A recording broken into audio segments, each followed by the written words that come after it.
Okay. Okay. All right. Yeah. Welcome to the show, Fiona Edgar. This is Craig Simpson from Radiant Creators. This is a Fiona Edgar, Craig Simpson of Radiant Creators production. Um, and we had to just restart because it's a Mercury retrograde. My recorder wasn't going. You can tell we are definitely being assaulted by the forces of evil, but we will win. And so, take two, Fiona. How are you doing today? And let's look at the stars for the next fortnight, which is 2 weeks. And take two. Okay, let's do this. Yeah, I'm fine. I mean, I've had some health issues recently. Mercury and Venus retrograde were both affecting my health, so I'm trying to take a little bit more rest. That's the thing. Like, when you hear or when you listen to a podcast about Mercury retrograde or read, often they don't actually mention health, but Mercury retrograde periods are known for, if you have an autoimmune disease, you get a flare up or just causing like odd health problems. So if anyone's out there and that's happening to you as well, don't worry, you're not alone, and hopefully things will calm down soon. So Venus is now direct. Praise the gods. I swear Yes. to Oh my God, gosh. I'm Li- so happy. Light some incense, do your ritual. Thank God. Yes. The Yes. gods or whatever you like. Yes. Yes, just thank goodness, because that was tough. That was really, really tough.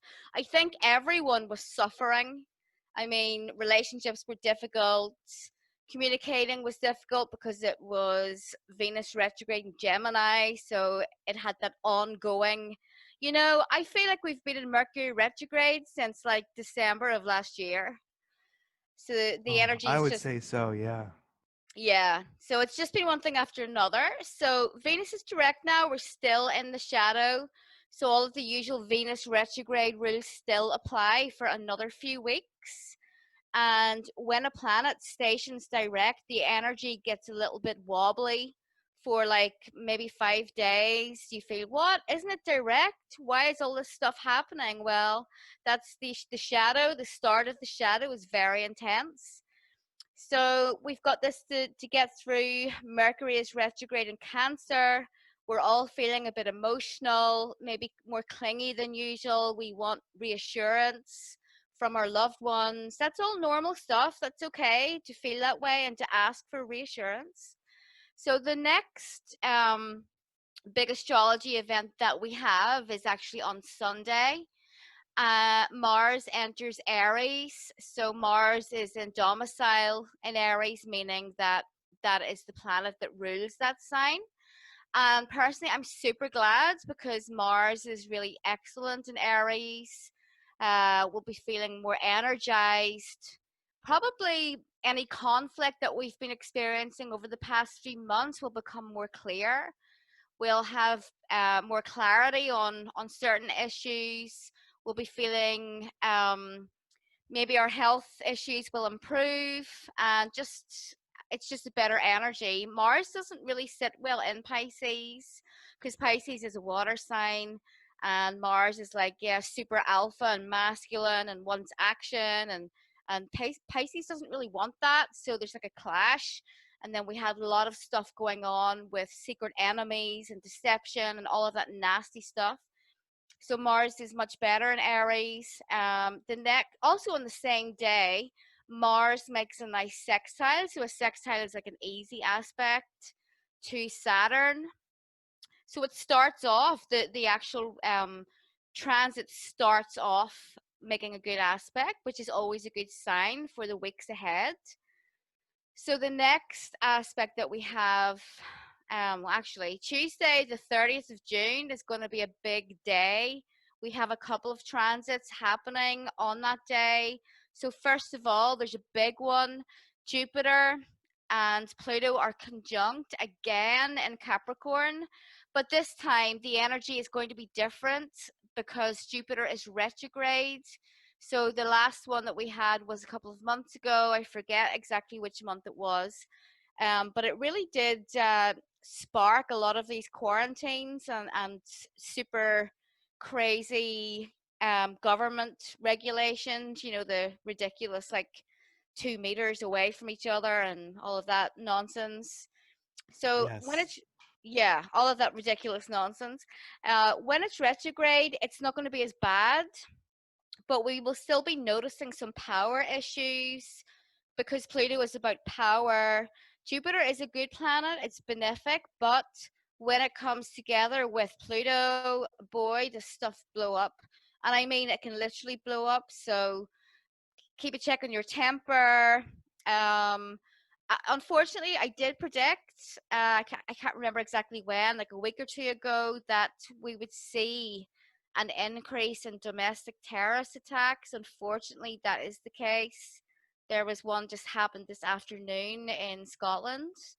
And honestly, I hate to say this, and it's not a case of wanting to be right about this, but I want people to be careful this year because the energy is so unpredictable. We will see an increase in terrorist attacks right up until December.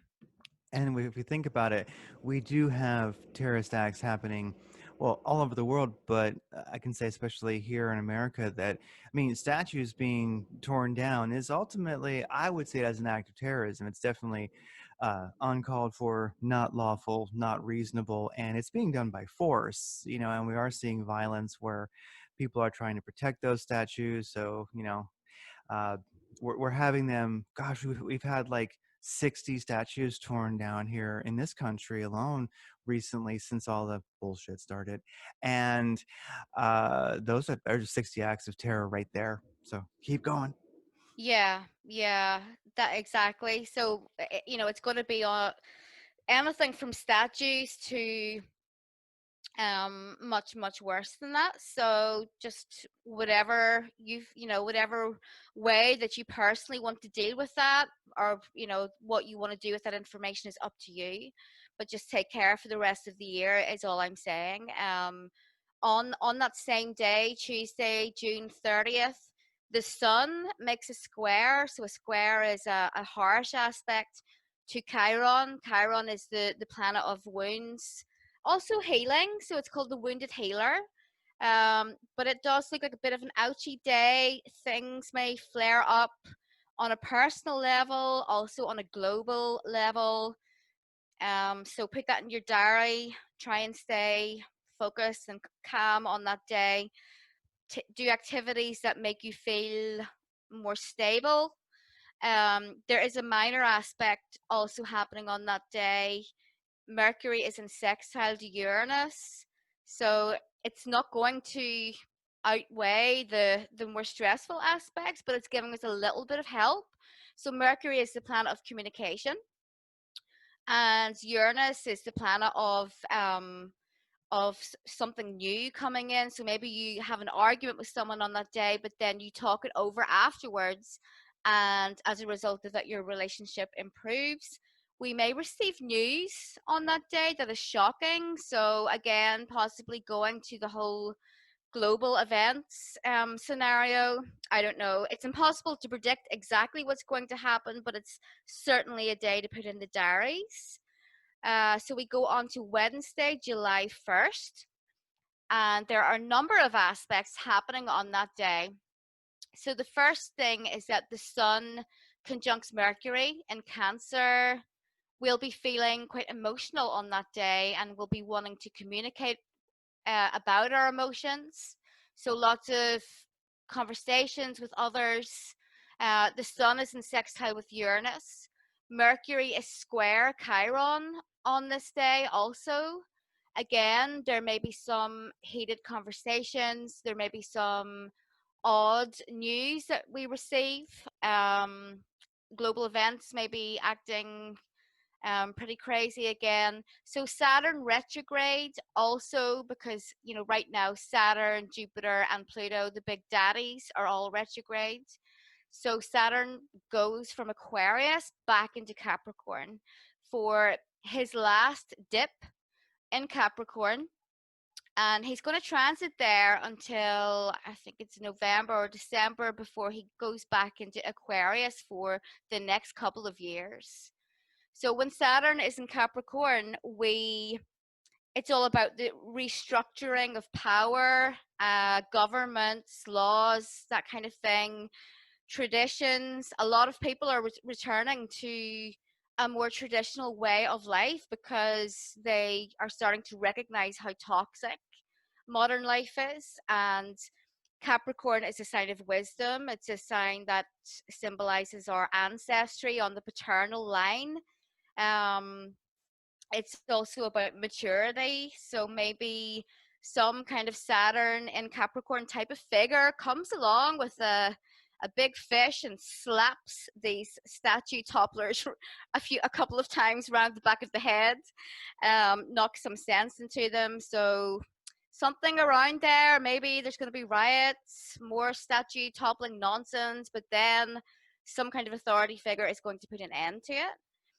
So a couple of days later, Sunday, July 5th, we actually have an eclipse. So the next couple of weeks are going to be pretty eventful. A lot of stuff going on, both emotionally and on a global level.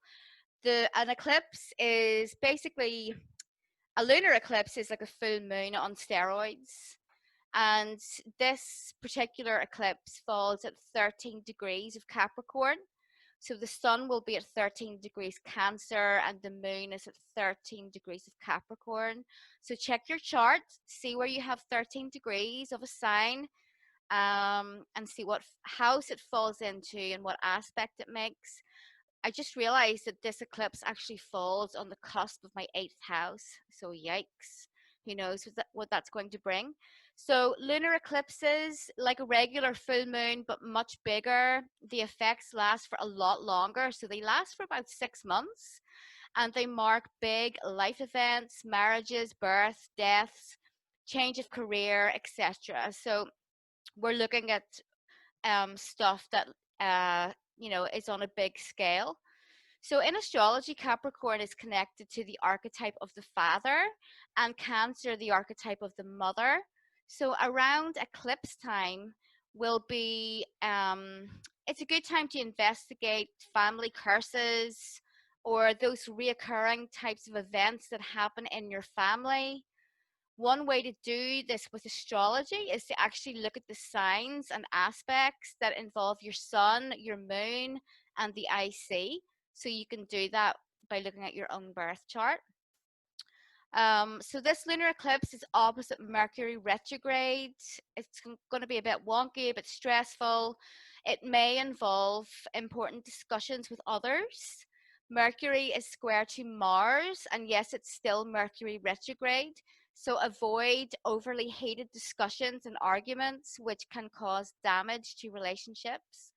Be careful not to get the wrong end of the stick about something, because that's quite possible around this eclipse because of the very unstable energy.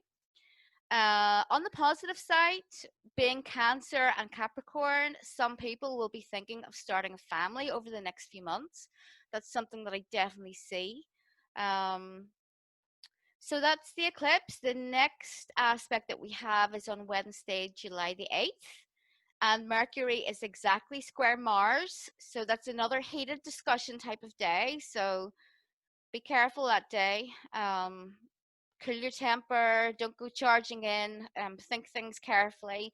If you have something to say and you can keep it in, then leave it for another day.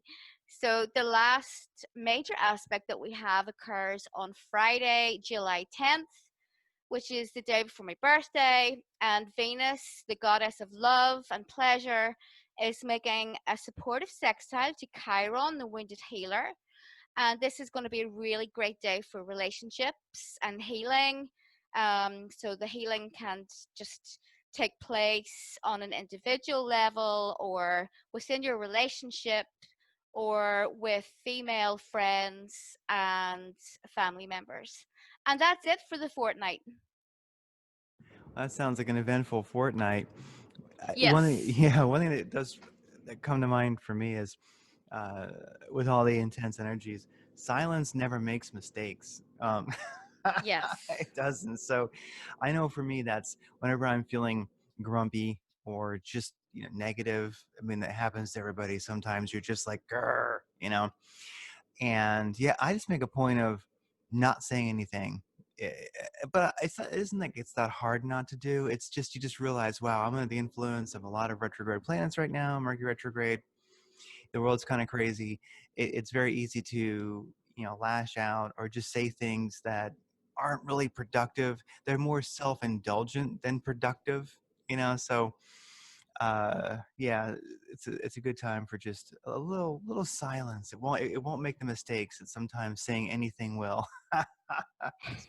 Especially when you're just sort of, because you can, I don't know, it can just be a real pain. It can be very difficult, make for a lot of, you know hard situations that then have to be fixed later when you indulge. There's a great line in one of the Carlos Castaneda books. I think it's The Way of Power, I think is what it might have been called. And it's where the kind of the master says, the warrior does not indulge. That spiritual warrior, one of the real marks of strength is the ability to not indulge in one's lesser emotions or instincts. So anyway, hey there, Yeah. warriors, do not indulge at this time. Yeah, that those are some really excellent books. I've read a couple of those as well, so highly recommended. And yeah, I understand that and I totally agree with that, but I wish that I could do that because I have a Mars Mercury conjunction. So even if I want to keep something in, I find it really difficult. I'm never going to be one of those people that can really keep my really strong opinions to myself. So, Oh but you'll no. always get on the plus side, people like that are usually pretty honest and straightforward. Yeah, and it's never good to be a doormat either. So I guess we have to always work with our stars. Know our strengths, weaknesses, and how we're going to interface with things. Yeah, because then I can have the same issue of being too quiet. Being aloof. So that's it's funny. I say silence doesn't make mistakes, but the truth is it does. So there's no perfect answer. Oh my gosh. So I will probably do cards, I'm sure. And I was going to mention to everybody, if you're listening, I should mention this at the beginning, but while you're listening, if you haven't gone there, check out Scorpio Moon Karmic Astrology.com. And if you want to check out radiantcreators.com, we're the two organizations doing this. So how are you feeling cosmic weather wise? Because the world's crazy. Is there anything you're picking up on? Well, I just want to quickly say that Mercury retrograde moment, but I actually changed the URL to my website. Oh, okay. Yeah, so it's actually just FionaEdgar.com. Um, if people want to check that out, please feel free. But yeah, cosmic weather. I have to say, I felt a little bit uneasy today. There's like a strange atmosphere in the air. I've also been extremely tired and exhausted the past couple of days, and I've had some very odd and vivid dreams, mostly about people from the past. So that's definitely a Mercury retrograde type of thing. But when you just get that feeling that something's kind of looming.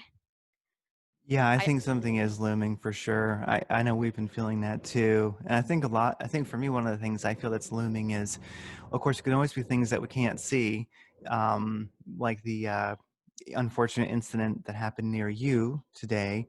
Yeah. You can feel it coming, but you don't necessarily know what it is. So who knows what will unfold. But one thing that I do see is the globalists really are not happy with their lockdown not being as successful as they wanted it. So I can see it like here in this country, we have all the states that haven't really played ball with the globalists are getting, outrageous numbers now, supposedly, of infections, which of course are, in my opinion, made up. And so it does seem that like the second wave that everybody talks about, not that I want to bring it into being by focusing on it, but it does seem that I have a feeling that the globalists are not happy that the first wave kind of just didn't quite, it wasn't quite the tsunami that they wanted. And so we can feel it and see it. They're working on it here in America for sure, they want to go after the states that haven't been playing ball, that have been successful. So the second wave attack has definitely started. Hmm. Yeah, I mean, they're going to milk this for sure. And I do think that there will be another lockdown type of scenario, probably around September, August, that type of thing. But I mean, a friend of mine, he's called Tim Goyech. He's like an awesome naturopath from Canada, and he did some research, and he came up with like 71%, or nearly 3 in 4 of the COVID-19 deaths in America have occurred in Democratic run states. So, what does that tell you? I don't know. Yeah, yeah, quite I a still, lot. Yeah.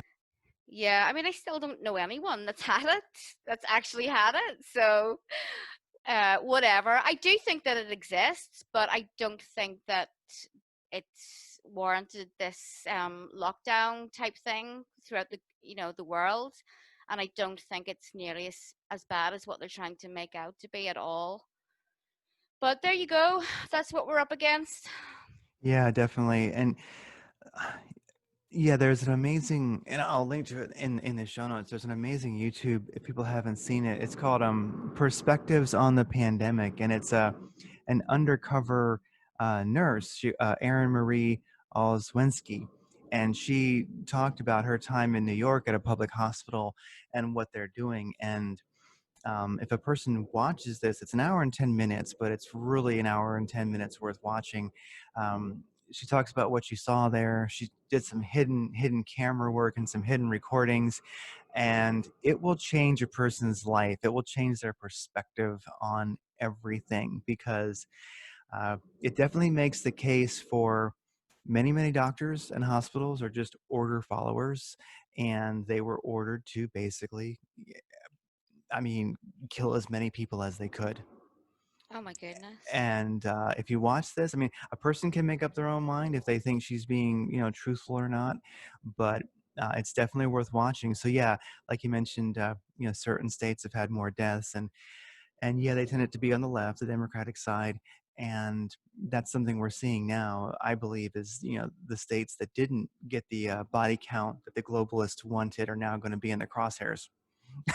So it's nasty, and I mean, I don't want to dwell on it, but that's definitely a feeling that I have as far as cosmic weather, is that I Mm. think the second wave, it's when will the lockdowns hit, etc. If we have more, I mean, Arizona already was fought one off. She followed you. 1 sec, we're looking for one of our dogs. Okay. Yeah, and so yeah, anyway, I just recommend people watch this, because you might be like, this is crazy, it can't be, but it is. I'll link to it, and it's mind-blowing. It's one of those things where when a person watches it, uh, and I say an awake person, I think a lot of people don't have that awareness, that awakeness. They're just gonna not be able to deal with it, you know. Mhm. But if you can keep focus on this thing and watch it, it's gonna change one's mind. And I think you'll never see a doctor or a hospital the same. And this whole pandemic thing, you're just gonna flush it down the toilet like the crap that it is, and you won't believe a damn word of it. Yeah. You'll definitely stay clear of hospitals, which could the argument could be made that they mix people who are positive and people who are not, who are waiting for the results, to ensure that they all get it. You know, Yep. Yep. yeah. And then you look at it. I mean, I'm a very happy person. I'm not a cynical person, but I will say that it is my strong belief, and it has been for many years, that the government only exists to kill you, and you're and you exist to stay alive. Yeah, I tend to agree with that. I mean, COVID-19 aside, I was in hospital several times last year, and after my experiences with that, which were pretty horrific, I have to say, and I mean, I'm not going to talk about what exactly happened, but I'm sure that I had grounds to sue them. But I didn't, because I just wanted to move on from it. But it was pretty horrendous. And after that, yeah, I'm not going to be setting foot in a hospital anytime soon. That is definitely the wise move. Well, as far as cosmic weather, psychic weather, I would say that is one more thing that I would throw out there is we did an interview just recently with a guy named Masaki Mayagawa. He creates pyramids and he does a lot of amazing stuff. And one of the things I thought I'd mention is that might be worth listening to if people so desire, because one of the things we talked about was a bit of cosmic weather that I've been feeling, and I believe, and he ended up having the same take on it. Is that right now reality is broken into pieces. Reality is kind of shattered. Everything is crazy, but there's lots Hmm. of powerful cosmic energy coming in. This is really the time of the crazy people, the time of the awake people. We can create what we want. We have help from the universe, and this is a time to get into whatever your magical calling is, whatever you have a passion for. If you're an awake person, doors will open for you. So get your vibe up, stay healthy, keep going after the wisdom, just get your energy up, because we all have help right now. And the thing is, we can look at the world and see it as broken up and crazy and all this craziness, but also look at it as, you know what, since the window is shattered, it's wide open. There's opportunities that never existed before until reality got torn apart. So really, if a person can, keep the nose out of the mainstream media, it's just the hiss of the snake. It's just evil. It's all dark magic.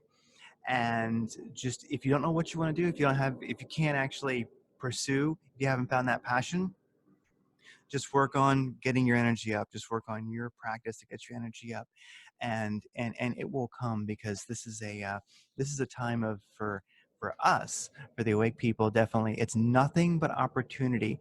Anything other than opportunity to make a new earth, basically, if that's not what you're focusing on, you're wasting your time. Because yeah, there's a lot of people who are not going to make the evolutionary shift, and you're either an alive and awake man or woman, or you're an orc. And right now the orcs are tearing down statues. They're pissed off. you know Screw them, who cares? Their time is over. They are so irrelevant, and they don't even know, and they're not worth your time.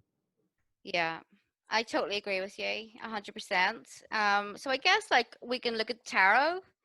Let's Um, do. yeah, I pulled some cards for the next fortnight. By the way, I never knew that you guys didn't use that term over there. I think we do. We're just it's not like it doesn't exist in the language at all. It's just a little bit more rare. I actually really like it. I think it sounds cool. And I'm 50, and I always, all these years, I thought it was a month. so so I guess, I've always been 2 weeks for every fortnight. I wonder why no one else showed up. Anyway, a fortnight is 2 weeks. It's a moon cycle, right? Yes, yes, it Yes. is. Yeah. So these cards are actually pretty good. So I guess that they're talking about all of the positive stuff that's going to come out of the difficult astrology that we have over the next few weeks. So the cards that I pulled, I got the Hierophant, the Wheel of Fortune, and the Four of Wands. So all good cards that point towards, yeah, the karmic wheel is turning, and your fortune is going to increase. The good times are coming. What goes down must come back up again, including statues. So the Hierophant in this spread can be, it can be the law, it can be a policeman, it can be someone that's in charge, a priest. It's also about doing the right thing. So do the right thing in your personal life. Make sure that the karmic wheel turns in your favor. I talk a lot about honor, and if you're an honorable person, you tend to get protected from m- misfortunes. So it's also about learning. This is a card of learning. Maybe someone has an epiphany over the eclipse and says, hey, you know what? I'm sick of working in this office or at home in my home office. I am going to retrain. I'm going to study to be a naturopath or an astrologer or a yoga teacher or whatever it is that they want to do, and they start off on a brand new path. So that's definitely an eclipse type of thing to do. So the Four of Wands is an excellent card. It can be about moving. So it can be about moving from one stage to another, in a positive way. It's a really good relationship card. Actually, in some cases, it's a marriage card. It can be a wedding. So maybe someone's wedding has been postponed. Don't Please don't get married during Mercury retrograde. Don't do it. But it can also be about your relationship, having more positive energies coming in there, spending more time in nature. So I pulled an advice card. I don't always do this, but I kind of felt drawn to doing it for this reading. Sounds good. And yeah, and it's the Four of Swords. So the Four of Swords in this case, I really feel is a card of rest and recuperation, recharging your batteries, going to bed early instead of staring at your phone until 2 a.m., reading horrible news and, feeling anxiety, kind of stiffening your body. Try and go to bed at like 9 o'clock. And actually, it's difficult in the beginning, but then once you start doing it, you start to feel better, and you're more in tune then with the natural cycles of the planet. When you go to bed early and you get up early and you feel brighter, your mind feels sharper, your health gets better. It really does work. It's kind of unnatural to stay up really late, but now living in this world that we are in, with technology and phones and Facebook going off all the time, we can get sucked into that and we don't get enough rest. So that's kind of what I see here. Also, energy healing is coming in here. Reiki treatments or whatever kind of energy healing that you do. When you do that on a small scale, like on yourself or on your partner or your pets, it has a knock-on effect, a domino effect, and it leads to the healing of all of us and the earth. So focus on all of those good things. Yes, the next couple of weeks are probably going to be difficult, but hang in there because there's definitely light at the end of the tunnel. Oh, absolutely. There certainly is. And we'll make it even if there isn't. So we're we're good to go. So, well, this has been, a Fiona Edgar and Radiant Creators creation. So check out FionaEdgar.com, FionaAedgar.com, and RadiantCreators.com. So if there is nothing else, we'll wrap it up. Everybody, we'll see you again in a fortnight. Yes, yeah, which is every 2 weeks. Every 2 weeks. Don't be late. All right. Take care. I'll talk to you soon. Okay, thanks, Craig. Bye. Bye bye. Bye.